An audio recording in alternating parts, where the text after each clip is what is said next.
Hello friends, welcome and welcome back to my YouTube channel. तो आज के इस वीडियो में हम बात करने वाले हैं आपके फिजिक्स के बहुत ही ज़्यादा मोस्ट इंपॉर्टेंट टॉपिक के बारे में। तो टॉपिक आप देख सकते हैं, टॉपिक है आपका टर्मिनल विभवांतर। क्या होता है टर्मिनल विभवांतर? ठीक है, तो इसकी आज डेफिनेशन हम देखने वाले हैं। तो इसको इंग्लिश में क्या बोला जाता है? Terminal potential difference. Terminal potential difference इसको इंग्लिश में बोला जाता है। तो डेफिनेशन की बात करें तो देख सकते हैं आप, किसी वैद्युत परिपथ में, किसी भी वैद्युत परिपथ में किन्हीं दो बिंदु, हम कोई वैद्युत परिपथ लेते हैं जिनमें कोई दो बिंदु लेते हैं, जिनके बीच अगर हम आवेश को गुजारें तो क्या होगा, अगर हम उनके बीच में क्या करें, आवेश को अगर हम प्रवाहित करें तो बीच में उनके किए गए कार्य, वही दोनों बिंदुओं के बीच में जो हमें आवेश प्रवाहित करने में किया गया जो कार्य होगा, भाई जितना आवेश हम प्रवाहित कर रहे हैं दो बिंदु, एक बिंदु से दूसरे बिंदु तक ले जाने में, तो जो हमें कार्य करना पड़ रहा है आवेश को प्रवाहित करने में, वही आपका क्या कहलाता है? टर्मिनल विभवांतर कहलाता है। क्या कहलाता है? टर्मिनल विभवांतर। एक बार फिर से समझिए, हमने एक वैद्युत परिपथ लिया है जिसमें हमने कोई दो बिंदु लिए हैं। एक वैद्युत परिपथ है जिसमें कोई दो बिंदु हैं, जिसपे हम कितना भी आवेश लें, आवेश कैसा होगा? एकांक होगा, मतलब एक समान आवेश, एक बिंदु से दूसरे बिंदु तक एक समान आवेश को, एकांक आवेश यानी एक समान आवेश को एक बिंदु से दूसरे बिंदु तक ले जाने में हमें जो कार्य करना पड़ रहा है, वही क्या कहलाता है? आपका टर्मिनल विभवांतर कहलाता है। ठीक है, इतना क्लियर हुआ? तो देख सकते हैं आप, हमने क्या किया है, एक वैद्युत परिपथ लिया है जिसपे हमने क्या किया है, प्लस और माइनस चार्ज दिए हैं। ठीक, एक बैटरी लगाई है जिसपे प्लस और माइनस चार्ज लिया है। तो इस परिपथ को हम वैद्युत क्षेत्र में रख देंगे और जब आवेश प्रवाहित करेंगे, आवेश कैसे प्रवाहित होगा? जो बैटरी लगाई है उसमें से हम क्या करेंगे, जब विभवांतर देंगे तो क्या होगा? आवेश प्रवाहित होगा। तो पहले बिंदु पर जाने पर विभवांतर क्या होगा? विभवांतर होगा V1, और खर्च की गई ऊर्जा क्या है? W1। कार्य कितना करना पड़ा है? W1। और दूसरे बिंदु पर पहुंचेंगे तो विभवांतर क्या हो जाएगा? V2 हो जाएगा, और जो कार्य होगा वो क्या होगा? W2 हो जाएगा। तीसरे बिंदु पर पहुंचेंगे तो विभवांतर V3 हो जाएगा, और आपका किया गया कार्य क्या हो जाएगा? V3 ना W3। ठीक, क्योंकि हमें कार्य तीसरी बार करना पड़ रहा है। पहली बार जब कार्य करेंगे W1, दूसरी बार कार्य किया W2, तीसरी बार कार्य किया तो क्या हो गया?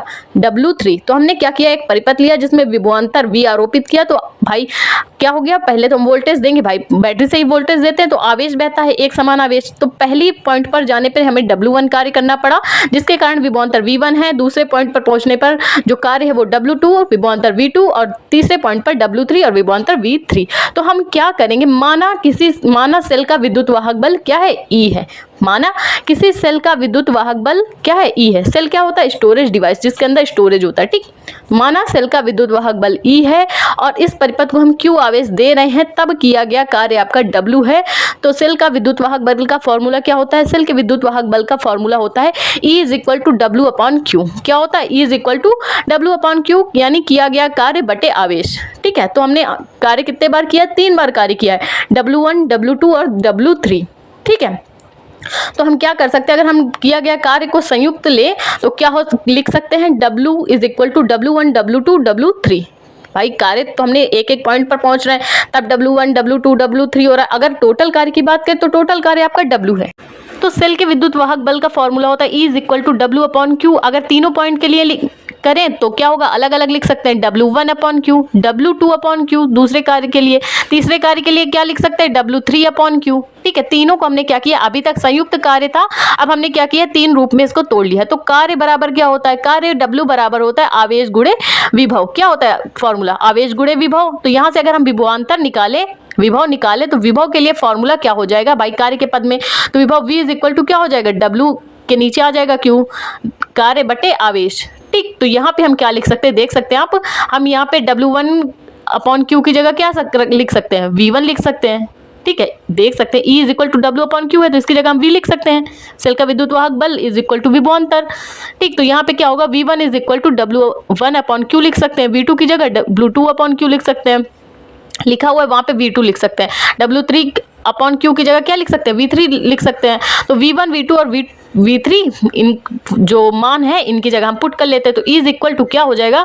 V1 + V2 + V3। देख सकते हैं आप, हमने यहाँ पे तो 3 कार्य के लिए लिए हैं, लेकिन अगर कार्य और भी कई सारे बिंदुओं के लिए है तो क्या कर देंगे, प्लस डॉट डॉट, जितने भी बिंदुओं के लिए हो आप क्या कर सकते हैं? V4 कर सकते हैं, V5 कर सकते हैं। तो सेल के का ये टर्मिनल विभवांतर का फॉर्मूला निकल के आ चुका है। तो वीडियो अच्छा लगा तो प्लीज़ वीडियो को लाइक और हमारे चैनल को सब्सक्राइब करें।